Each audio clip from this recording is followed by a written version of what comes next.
Assalamualaikum warahmatullahi wabarakatuh.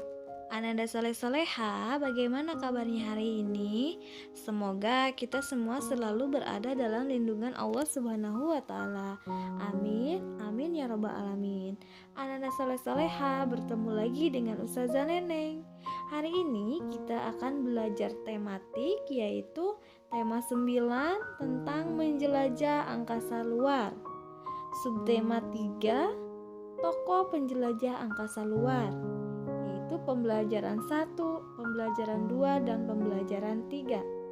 Baiklah, Ananda Soleh-Soleha, sebelum kita mulai, mari kita bersama-sama membaca doa terlebih dahulu. Bismillahirrahmanirrahim. Rabbi jidni ilman nafi'an warzuqni fahman wasi'an wa amalan mutaqabbalan. Amin. Ananda Soleh-Soleha, langsung saja kita mulai yuk. Pengelompokan planet berdasarkan garis edar bumi.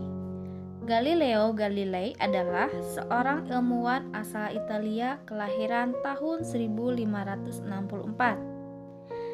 Galileo berperan besar terhadap perkembangan ilmu pengetahuan di bidang astronomi.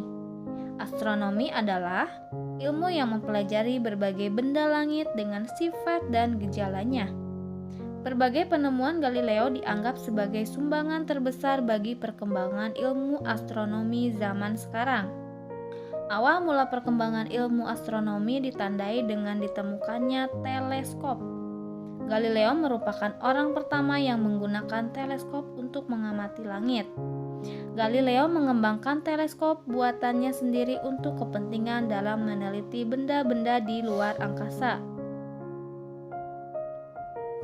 Salah satu pengetahuan yang didapatkan dari perkembangan teknologi di bidang astronomi adalah teori terbentuknya sistem tata surya. Sistem tata surya terbentuk dari kumpulan gas dan debu yang secara perlahan bergabung dan membentuk benda-benda langit akibat gaya gravitasi. Sebagian besar gas tersebut bersatu dan membentuk bongkahan besar seperti matahari. Kumpulan gas dan debu lainnya membentuk planet.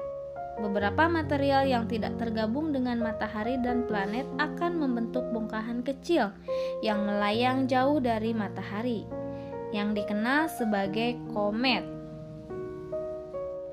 Planet bergerak mengelilingi matahari dengan garis edar berbentuk elips. Semua planet bergerak dalam orbit yang saling sejajar, sehingga tidak akan berpotongan. Selain planet, komet juga bergerak mengelilingi matahari.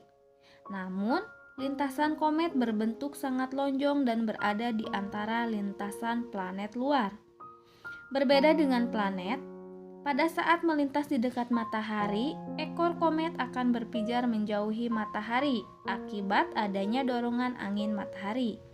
Itulah sebabnya komet disebut bintang berekor. Berdasarkan letak garis edar suatu planet terhadap garis edar bumi, planet dikelompokkan menjadi planet inferior dan planet superior. Planet inferior adalah planet yang garis edarnya terletak sebelum garis edar bumi, seperti planet Merkurius dan Venus. Sedangkan planet superior adalah planet dengan garis edar yang terletak setelah garis edar bumi.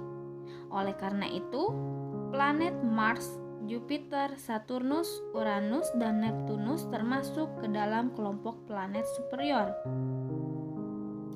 Materi penyusun planet berada dengan komet. Komet tersusun atas gas, debu, dan es yang membeku, sedangkan planet tersusun atas material padat berupa batuan dan bola gas yang memadat. Bahan penyusun planet tergantung dari posisi planet itu sendiri.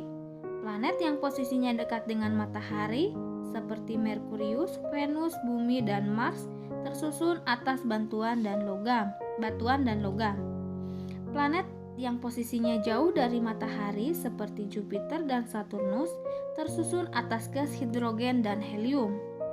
Uranus dan Neptunus yang terletak paling jauh dari matahari tersusun dari gas es yang memadat. menuliskan pengalaman pribadi yang mirip dengan cerita fiksi.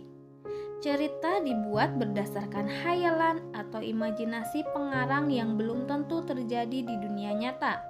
Namun, seringkali terdapat kemiripan cerita dengan pengalaman pribadi seperti jalan cerita ataupun watak tokoh yang diceritakan. Setelah membaca cerita di bawah ini, apakah kamu menemukan kemiripan dengan pengalaman pribadimu atau orang lain di sekitarmu? Penemuan bidang astronomi serta perbedaan planet dalam dan planet luar. Penemuan dalam bidang astronomi. Cabang ilmu yang mempelajari berbagai benda langit dengan sifat dan gejalanya disebut ilmu astronomi. Salah satu penemuan perintis di bidang astronomi adalah penemuan teleskop oleh Galileo Galilei pada tahun 1564 sampai 1642. Setelah itu, teleskop Galileo terus dikembangkan oleh ilmuwan lainnya. Newton mampu membangun teleskop pemantul atau reflektor pertama di dunia dan menjelaskan teori pergerakan planet yang mengelilingi matahari melalui hukum gravitasinya. Perkembangan teleskop juga terus diimbangi dengan adanya penemuan astronomi lainnya. Dengan adanya penemuan alat bidang astronomi, banyak manfaat yang didapatkan oleh manusia dalam kehidupan sehari-hari. Salah satunya yaitu membantu meningkatkan perkembangan ilmu pengetahuan dan teknologi bidang astronomi dalam bentuk perkembangan ilmu pengetahuan, penemuan-penemuan baru. Selain itu, manusia dapat mengetahui perbedaan waktu dan membuat sistem pengaturan waktu di masing-masing daerah dari pengetahuan yang sudah diketahui sebelumnya. Selanjutnya ada perbedaan planet dalam dan planet luar. Berdasarkan letak garis edar planet terhadap sabuk asteroid, planet dikelompokkan menjadi planet dalam dan planet luar. Sabuk asteroid merupakan lintasan asteroid yang mengelilingi matahari. Letaknya di antara planet Mars dan Jupiter. Kelompok planet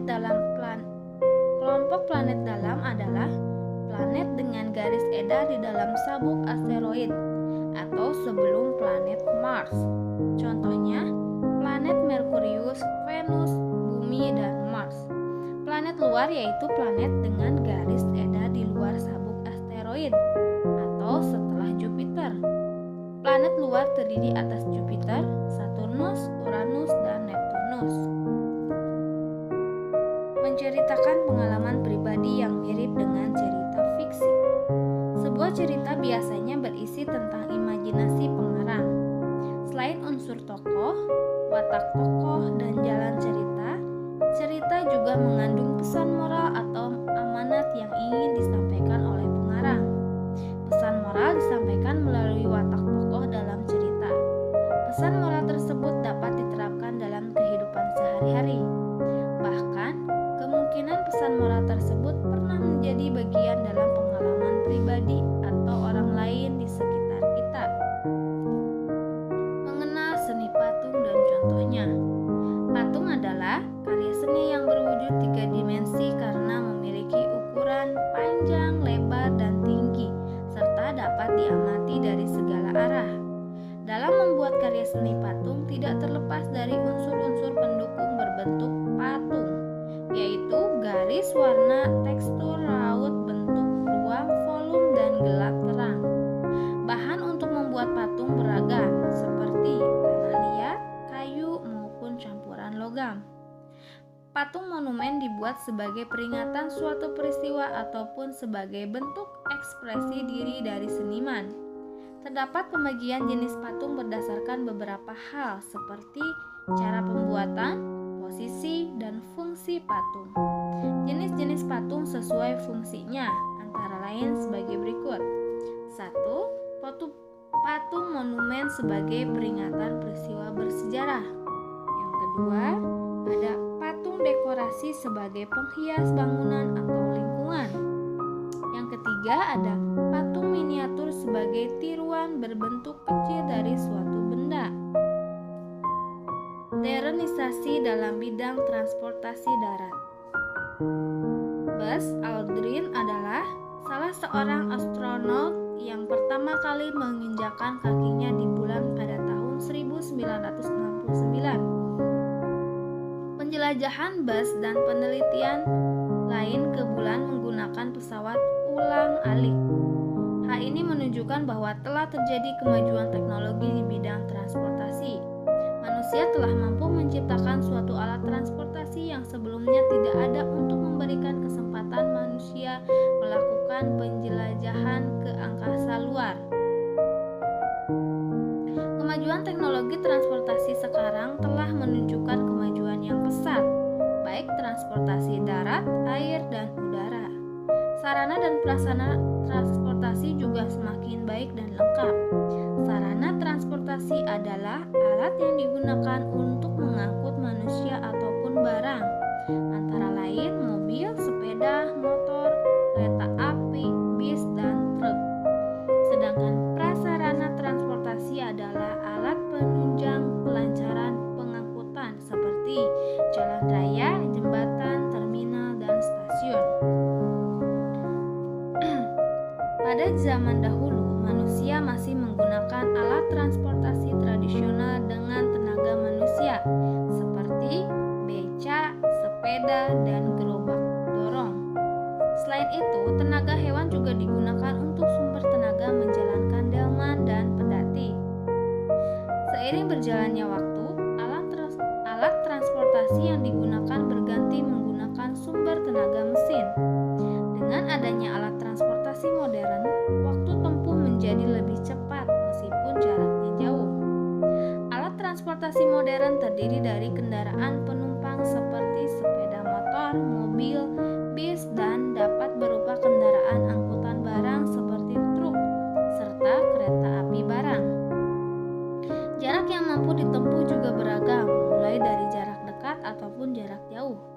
Salah satu penyedia jasa angkutan transportasi modern di Indonesia adalah PT KAI atau Kereta Api Indonesia Persero dan PT Damri atau Jawatan Angkutan Motor Republik Indonesia. Perkembangan transportasi tersebut menimbulkan dampak positif dan negatif bagi masyarakat maupun lingkungan. Meningkatnya teknologi transportasi darat memudahkan untuk berpindah dari satu tempat ke tempat lain. Masyarakat dapat dengan mudah pergi ke tempat-tempat yang jauh. Pengiriman barang pun dapat dilakukan dengan cepat. Meski begitu, semakin banyaknya kendaraan bermotor mengakibatkan kemacetan di jalan dan polusi udara yang berasal dari asap kendaraan. Menuliskan persamaan dan perbedaan cerita dengan pengalaman pribadi. Suatu cerita merupakan imajinasi dari pengarang yang seringkali menyerupai pengalaman pribadi ataupun orang lain di sekitar kita. Pengalaman tersebut dapat memiliki persamaan alur, namun pengalaman tersebut juga dapat memiliki perbedaan. Contohnya, tempat terjadinya peristiwa, nama tokoh dalam cerita, atau waktu terjadinya peristiwa. Baiklah, Ananda Soleh-Soleha, silakan kerjakan soal-soal berikut pada kolom yang tersedia. Nomor 1, perhatikan nama-nama alat transportasi berikut. Kemudian, yang A, kelompokkan alat transportasi darat di atas berdasarkan sebelum dan setelah terjadinya modernisasi. Silakan Ananda Soleh-Soleha kerjakan nomor 1, A, B, 2, A, B, C, D, E. Itu ada di halaman 157. Pengaruh persatuan dan kesatuan terhadap diri sendiri. Persatuan dan kesatuan penting bagi masyarakat dan diri sendiri. Kegiatan apapun yang dilakukan berlandaskan persatuan dan kesatuan akan memberikan pengaruh positif seperti menumbuhkan sikap tenggang rasa, toleransi, rela berkorban demi kepentingan bersama, menghargai dan menghormati orang lain. Sikap tersebut dapat memberikan dampak positif bagi diri sendiri, yaitu dihargai dan disayangi banyak orang, memiliki hubungan yang baik dengan orang lain bersedia membantu saat kita membutuhkan pertolongan, dan perasaan senang karena telah berbuat baik. Contohnya, jika kita membantu kakak mencuci piring setelah makan siang, kakak akan senang hati membantu melaksanakan tugas kita di lain waktu. Hubungan timbal balik tersebut akan membuat kita dan kakak saling menyayangi dan menciptakan kerukunan di dalam keluarga. Bahkan, tindakan tersebut dapat memberikan dampak bagi orang lain secara tidak langsung, yaitu orang tua yang merasa bahagia melihat anak-anaknya rukun dan saling membantu. Baiklah, Ananda Sore Soleha, Ustazah ucapkan terima kasih untuk pembelajaran hari ini. Mohon maaf apabila terdapat kesalahan. Wabillahi taufiq wa hidayah. Wassalamualaikum warahmatullahi wabarakatuh.